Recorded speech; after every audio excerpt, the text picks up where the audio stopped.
وہ کہتے ہیں نہیں بھائی تمہیں قرآن کی خبر ہی نہیں، یہ بت نہیں ہے، یہ نبی ولی ہی ہیں جو مکھی نہیں بنا سکتے، کچھ نہیں کر سکتے۔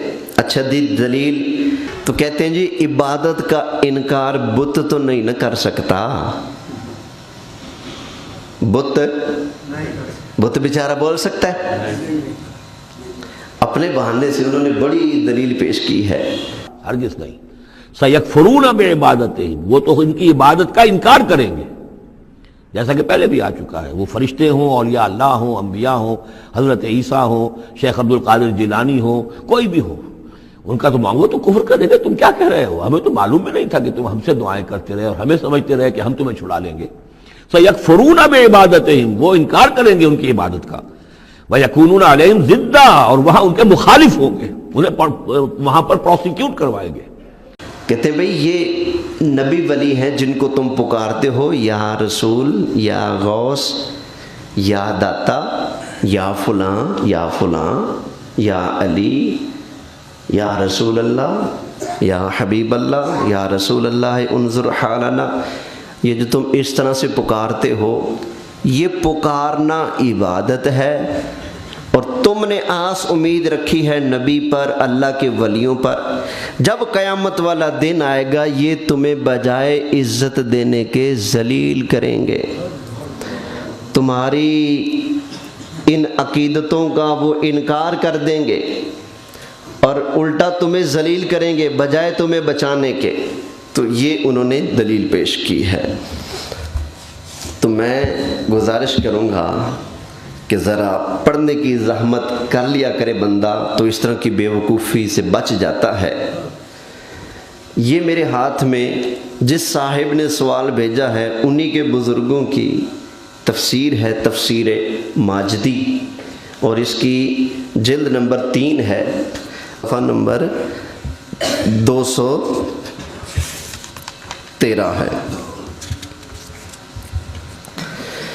کَلَّا سَيَكْفُرُونَ بِعِبَادَتِهِمْ وَيَكُونُونَ عَلَيْهِمْ ضِدًّا۔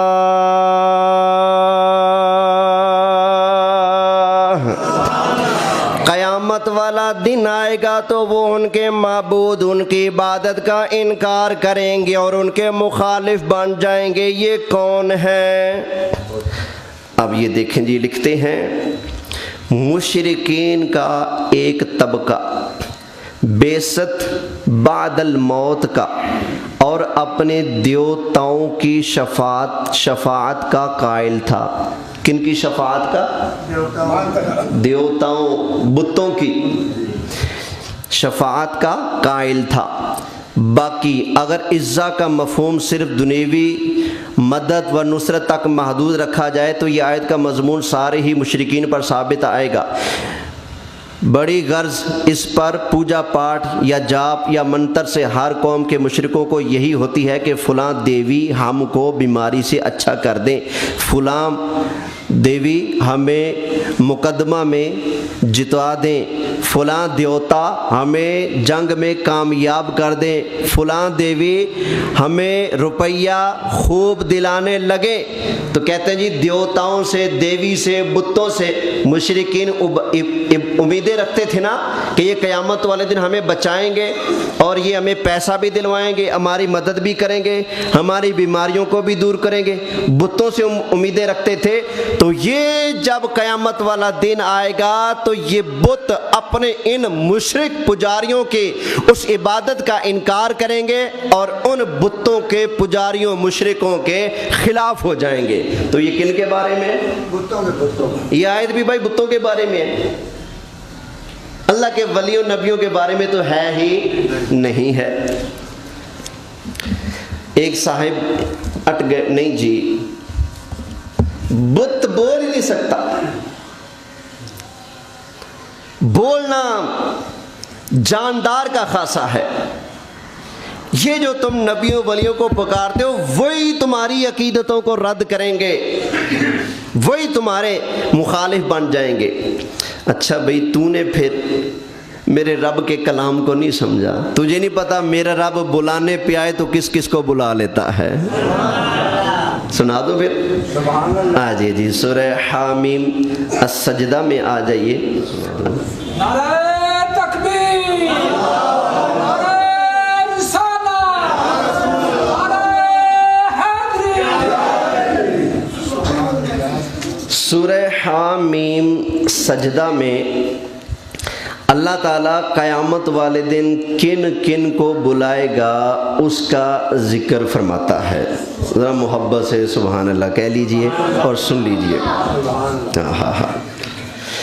اللہ تعالیٰ نے ارشاد فرمایا وَيَوْمَ يُحْشَرُ أَعْدَاءُ اللَّهِ إِلَى النَّارِ فَهُمْ يُوزَعُونَ.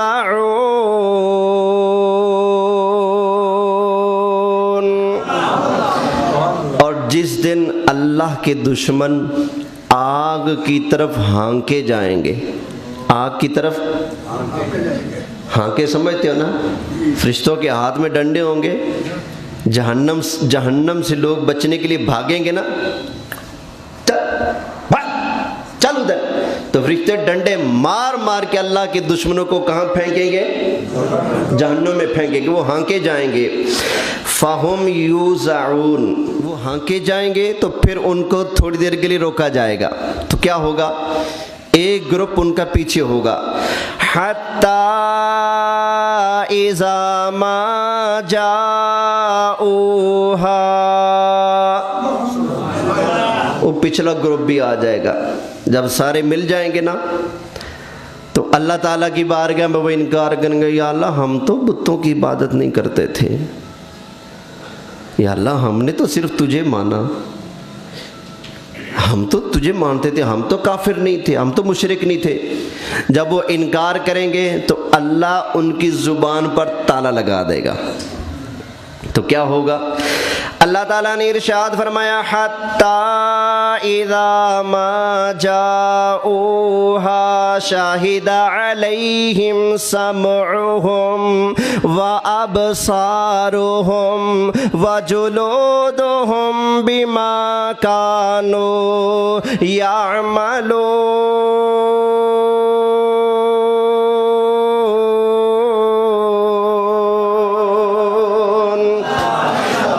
ان کے جسم کے اعضاء ان کے خلاف گواہی دیں گے. شاہد علیہم سمعہم, ان کے کان ان کے خلاف گواہی دیں گے. وابصارہم, ان کی آنکھیں ان کے خلاف گواہی دینے کے لیے بولنے لگیں گے. وجلودہم, اور ان کے جسم کی کھال بھی ان کے خلاف گواہی دینے کے لیے بولنے لگے گے. بما کانوا یعملون,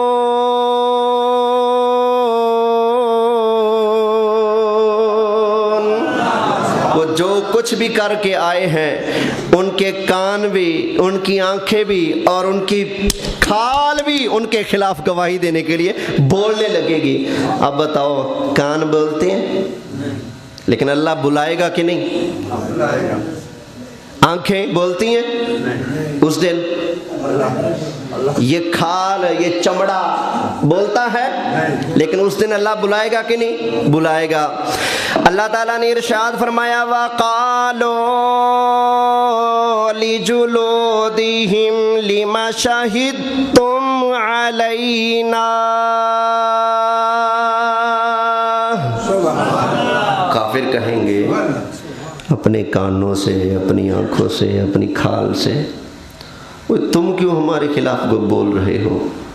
لما شہدتم علینا, تم کیوں ہمارے خلاف گواہی دے رہے ہو, تم کیوں بول رہے ہو؟ یہ تمہیں بولنا کہاں سے آ گیا؟ قالوا انطقنا اللہ الذی انطق کل شیء.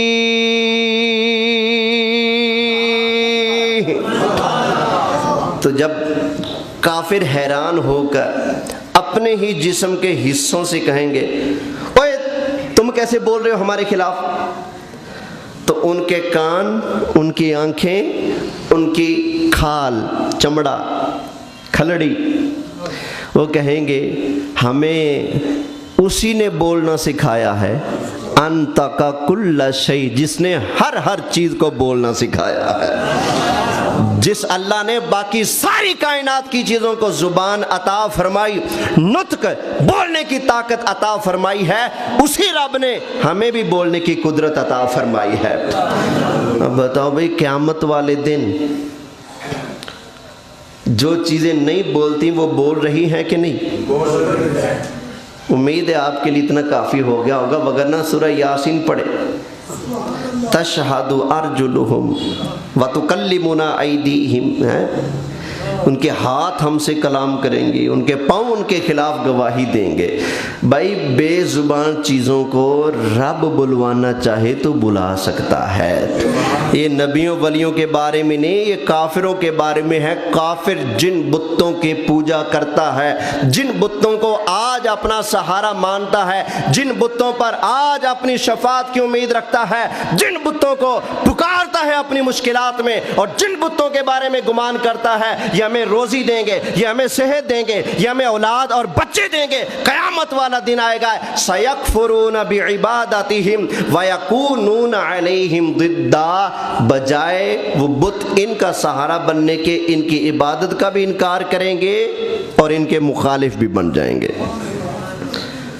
تو پتہ چلا یہ بھی دھوکہ ہے۔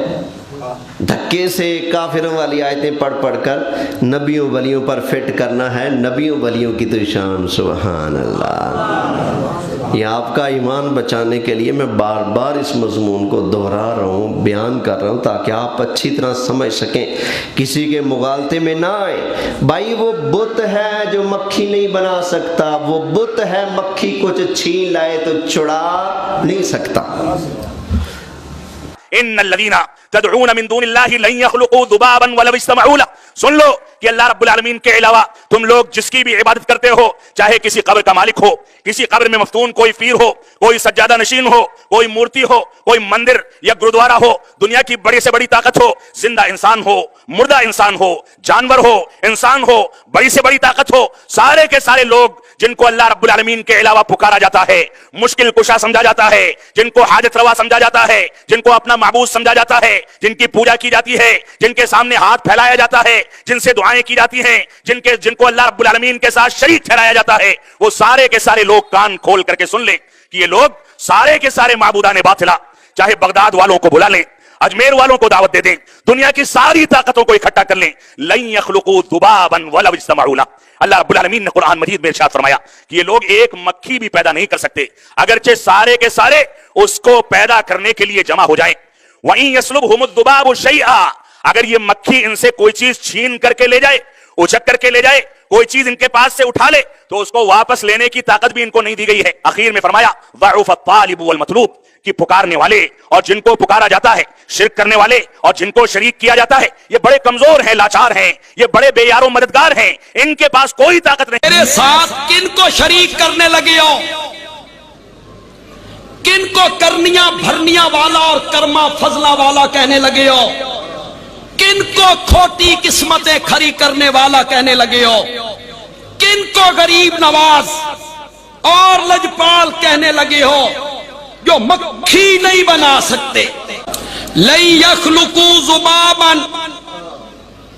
سارے مل کر ایک مکھی نہیں بنا سکتے، میرے ساتھ شریک کرتے ہو؟ میں تو وہ ہوں جو 3 اندھیروں میں،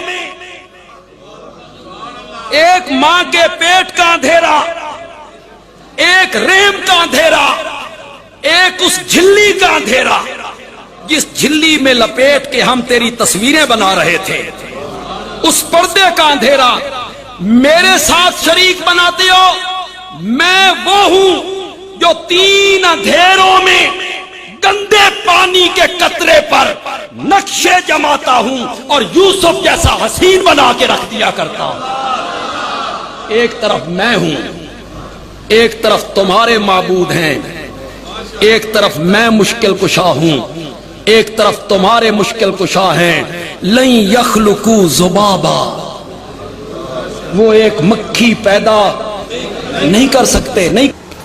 اب میں ایک ادب سے درخواست پیش کروں گا ان خطباء سے، ان واعظین سے جو بار بار مصر ہیں اسی چیز پر کہ نہیں سارے نبی اکٹھے ہو جائیں مکھی نہیں بنا سکتے. میں پوچھتا ہوں اگر امریکہ کا صدر تمہارے سامنے سیدھا ہو جائے تمہارا اسلام جھوٹا ہے؟ کیا جواب دو گے؟ وہ کہے گا میں نے اتنی بھاری بھرکم چیزیں بنا لی, میں نے ایسی مشینری ایجاد کر لی ہے, امریکہ میں بیٹھا بیٹھا پاکستان کی ہر چیز میں دیکھ سکتا ہوں. تم کہتے ہو مکھی نہیں بنا سکتے. وہ اگر تمہیں یوں کہہ دے تمہارے قرآن میں لکھا ہے تمہارا نبی مکھی نہیں بنا سکتا, تمہاری امت کے سارے ولی مکھی نہیں بنا سکتے, تمہارے قرآن میں تو یہ لکھا ہے. ہماری شان دیکھو, ہم چاند پہ چڑھ گئے, ہمیں دیکھو ایک بٹن دبائیں ایٹم بم کا ساری دنیا تباہ کر کے رکھ دیں, تو پھر ان کو کیا جواب دو گے؟ کیسے قرآن کا دفاع کرو گے؟ یا پھر کوئی عیسائی آ کر تمہیں کہہ دے اوے تمہارے قرآن میں لکھا ہے تمہارا نبی مکھی نہیں بنا سکتا, تمہارے اسی قرآن میں لکھا ہے ہمارے نبی عیسیٰ علیہ السلام پھونک مار کر پرندے بنا دیتے ہیں. مکھی اتنی سی, پرندہ اتنا بڑا, تمہارا نبی جس کو تم کہتے ہو سب سے اولا والا ہمارا نبی, وہ تو اتنی سی چیز نہ بنا سکے, اور ہمارے نبی عیسیٰ علیہ السلام تمہارے قرآن میں لکھا ہے پھونکے مارے تو پرندے بنا دیں, تو بتاؤ شان والا کون ہے؟ کیا جواب دو گے؟ پھر جواب دینے کے لیے تمہیں سنی یاد آئیں گے. توجہ ہے؟ ہم کہیں گے بھئی قرآن کی وہ آیتیں بھی حق ہیں, وہ آیتیں بھی حق ہیں. جہاں اللہ نے فرمایا کوئی کچھ نہیں کر سکتا وہ بتوں کے بارے میں, اور خدا کی قسم حق ہے, سچ ہے, ساری کائنات کے بت مل جائیں مکھی نہیں بنا سکتے, مکھی کچھ چھین کر لے جائے چھڑا نہیں سکتے. رب کے پیاروں کی شان سبحان اللہ. ایک اور بات اللہ کے قرآن سے سنتے جائیے.